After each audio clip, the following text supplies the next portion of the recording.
Hello friends, good evening. How are you? I wish and hope all is well. You must be doing very well. आप बहुत अच्छा कर रहे होंगे, revise कर रहे होंगे जैसे जैसे मैं आपके साथ चल रहा हूँ। मेरे साथ चलिए, ग्रामर में भी और वोकेबलरी में भी। आपको पता है मेन पर्पस हमारा सेंटेंस बनाना है, अंग्रेजी सीखना है, अंग्रेज नहीं बनना है। और अंग्रेजी सीखने के लिए हमारे पास दोनों चीजें जरूरी होनी चाहिए, ग्रामर एंड वोकेबलरी। तो आज मैं आपसे वोकेबलरी डिस्कस कर रहा हूं, इसको बहुत ध्यान से सुनिए, एक एक चीज को नोट करिए। नंबर 1, दंगा फैलना, बीमारी का फैलना या आग का फैलना, इसको कहते हैं break out, BREAK, break out. कई बार हम इसको स्प्रेड भी कह देते हैं। स्प्रेड की सेकंड फॉर्म स्प्रेडी होती है, थर्ड फॉर्म स्प्रेडी होती है, ये आपको ध्यान रखना है। लेकिन ब्रेक की सेकंड फॉर्म ब्रोक होती है, third form broken, second form broke होती है, थर्ड फॉर्म ब्रोकन होती है। अब हम सेंटेंस बनाते हैं। दंगा फैलना या बीमारी का फैलना या आग का फैलना। पहले दंगा, कई जगह दंगे फैले, रॉयट्स स्प्रेड या broke out at many places, past indefinite, second form लगाइए। वर्ब हमारे पास ब्रेक है, ब्रेक की सेकंड फॉर्म लगा दी। रॉयट्स की आपको पता ही थी, दंगा फैलना, सेंटेंस बन गया पास्ट इंडेफिनिट का। रॉयट्स और दंगे, अगर हम नहीं सुधरे, if we won't mend our ways, there will be riots, there will be riots, दंगे होंगे। तो होने के लिए विल आ गया, future indefinite. Now we come to this word, बीमारी का फैलने से कोरोना फैला। तो कोरोना फैला, corona broke out, corona broke out. Corona फैलता है, ब्रेक्स आउट, फैलेगा, विल ब्रेक आउट। मैं आपको तीनों टेंसेस में समझा रहा हूं। और फैल चुका था, corona had broken out, corona had broken out. इसी तरह आग का फैलना होता है, आग फैली, फायर ब्रोक आउट, आग फैलती है, फायर ब्रेकआउट्स। दिल्ली में आप देख ही रहे हैं, हर जगह, पूरी दुनिया में, in California, in India, in many forest and even in houses, fire breaks out, fire breaks out, आग फैलती है। तो फैलने के लिए हमने वर्ड यूज करना है ब्रेक आउट, दंगे के लिए यूज करना है ब्रेक आउट, बीमारी के लिए यूज करना है ब्रेक आउट। क्या करना है? Break out. Is that clear? Don't use spread. Okay, जलकर राख होना, अगर प्रॉपर्टी जलकर राख होती है तो गटेड, GUTTED। नांगलोई में आग लगी, एक मॉल में, फायर, हम सुनी सेंटेंस को ध्यान से। नांगलोई में एक मॉल में आग लगी, fire broke out in Nangloi in a mall, property जलकर खाक हो गई, the property got gated, property got gated. Is that clear? और आग के बुझाने को हम वर्ड यूज करते हैं douse, DOUSE, douse, doused, doused, douse, doused, doused, right? Okay. ना जलकर राख होना किसी ह्यूमन बीइंग का, जैसे भी कहीं आग लगी थी, कई लोग जलकर मर गए, तो जो जलकर मर जाते हैं दे आर चार्ड, CHARRED। मैं सेंटेंस बनाता हूं। बिल्डिंग में आग लगी, there was a fire in the building, कई लोग भाग गए बचकर, मेनी पीपल एस्केप्ड, पर some unfortunate people got charred, अपने आप नहीं जले। गॉट चार्ड ये पॉजिटिव वर्ब है, हम आगे चलकर करेंगे, अभी फिलहाल ये समझिए आप। Got charred. Okay, now we come to the point, कम से कम, एटलीस्ट।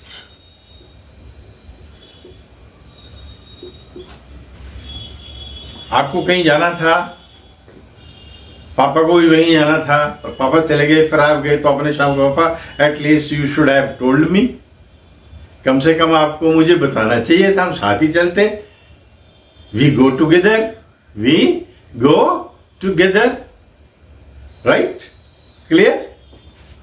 Now, यूं ही या यूं ही, just otherwise, just otherwise, कई बार आपका दोस्त पूछता है हेलो या hello Vijay, how are you? I am fine sir, why have you called? I said just otherwise Vijay, just otherwise, यूं ही फोन किया है, कोई खास पर्पज नहीं है, कोई खास पर्पज नहीं है, there is no specific purpose, SEPECIFIC, purpose, PURPOSA, ऐसी बात नहीं है। कई बार आप कहते जी अब बड़े आदमी हो गए आप तो जी, बड़े लोग हो गए जी, मजाक में ना मॉकिंग स्टाइल, मॉकिंग का मतलब होता है मजाक उड़ाना, स्नीयर, SNEER, स्नीयर के साथ हैट लगता है, मॉक के साथ भी हैट लगता है। तो आप कहेंगे नहीं जी ऐसी बात नहीं है, no it's not like that, it's not like that, it is not like that, या it is not so. Like that की जगह क्या लगा सकते हैं आप? So, it is not so, come on. और फिर मैंने कम ऑन यूज किया क्योंकि अब मेरे पास कुछ कहने को तो कुछ है नहीं, तो मैंने बात को खत्म करनी है, तो कम ऑन मीन वो कोई नहीं यार, ठीक है कम ऑन। अब कम ऑन के कई मीनिंग होते हैं, there are 400, 500, 600 meaning of come on in English. Come on, so here mean come on mean अरे कोई बात नहीं है, come on, it's not like that, it's not like that. एक ही बार में लगातार काम करना, जैसा कि आप लोग, मैं आपसे ही कहता हूं कि लगातार पढ़िए एट ए स्ट्रेच। स्ट्रेच का मतलब खींचना होता है, फिर स्ट्रेच लॉन्ग का एक कपड़ा भी आता था। स्ट्रेच का मतलब खींचना, जैसे कई बार होती है ना, घर में बात हो रही है, hello what are you talking, yesterday you know he told me this and I didn't say that, I do not know where he is talking from. He said यार I was, don't stretch it यार, बात को मत खींचो, बात को मत खींचो, डोंट स्ट्रेच इट।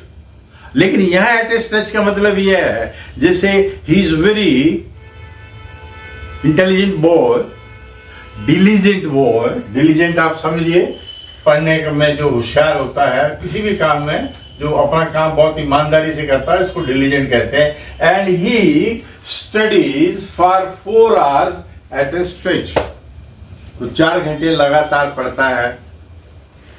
और अगर यही बात आता है कि अभी जी पूरा गिलास दूध एक बार में पी जाता है, घर वाले कहीं मजा करते हैं ना, दूध 2 बड़ा गिलास तो दूध एक बार में पी जाएगा, पढ़ने 2 मिनट नहीं बैठेगा। तो एक डीग में पीना है, एक बार में पीना, that is at a draught, at a draught. Spelling का ध्यान रखना है आपने, ड्रॉट, DRAUGHT, ये ड्रॉट है। अगर हम इसको लिखेंगे ड्राउट, क्या पढ़ेंगे? ड्राउट, बड़े ऊ की आवाज आएगी इसमें, इसमें बड़ी ऊ की आवाज नहीं आ रही है, इसमें आ की आवाज आ रही है, ड्रॉट। अगर इसको कहेंगे ड्राउट, तो ड्राउट का मतलब होता है सूखा, जब बारिश नहीं होती है, चारों तरफ फसल खराब हो जाती है, that is called drought. Bharat में लगभग I think in 1980s also सूखा पड़ा था। There was a drought in India, there was a drought, not draught, not drought, that is drought. Okay, now we come, जो हर हाल में होना है, inevitable,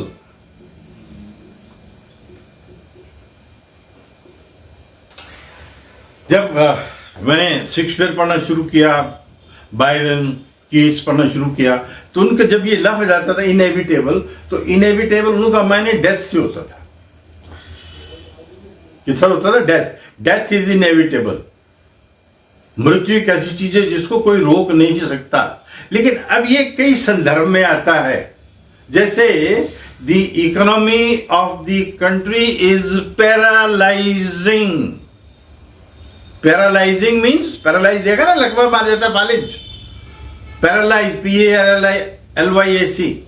the economy of country is paralysing and the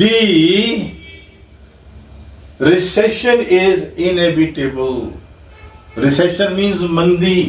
तो अब ये इस तरह भी यूज होता है, ये रिसेशन इज इनएविटेबल, मंदी की आहट है, मंदी आने वाली है, दैट इज इनएविटेबल। नाउ भीषण गर्मी की अंग्रेजी होती है prickly heat, PRICKLY, heat, sweltering heat,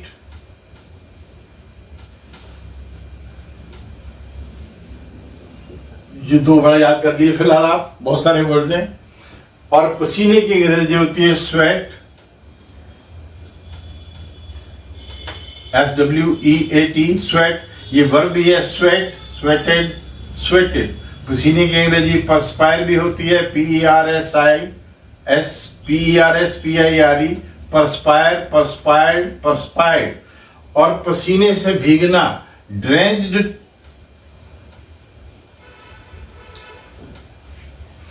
drenched to skin. अब मैं सेंटेंस बनाता हूं, सेंटेंस सुनिए आप। भीषण गर्मी है, it is sweltering heat, it is sweltering heat लगाते हैं मौसम के साथ, दिन के साथ, तारीख के साथ, महीने के साथ, डे के साथ। क्या लगाते हैं? It is sweltering heat, it is sweltering heat. I am sweating, I am perspiring, I am perspiring, I am drenched to skin.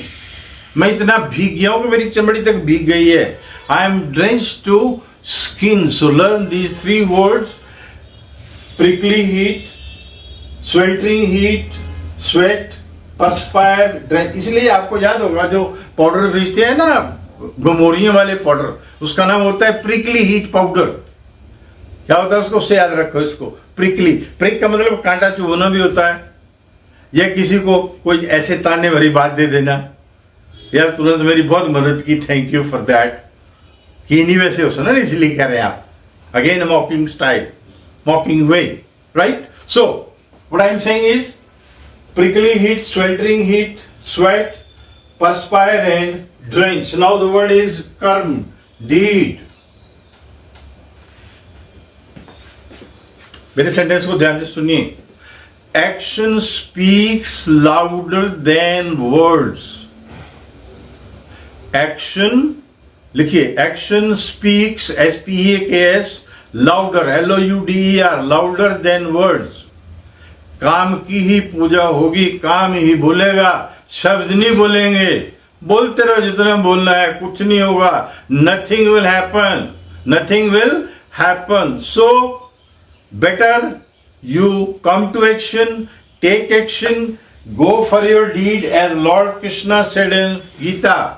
Do your deed, do your deed. So I'm sure you must be doing your deed and improving your English day by day. I wish you all the best. God bless.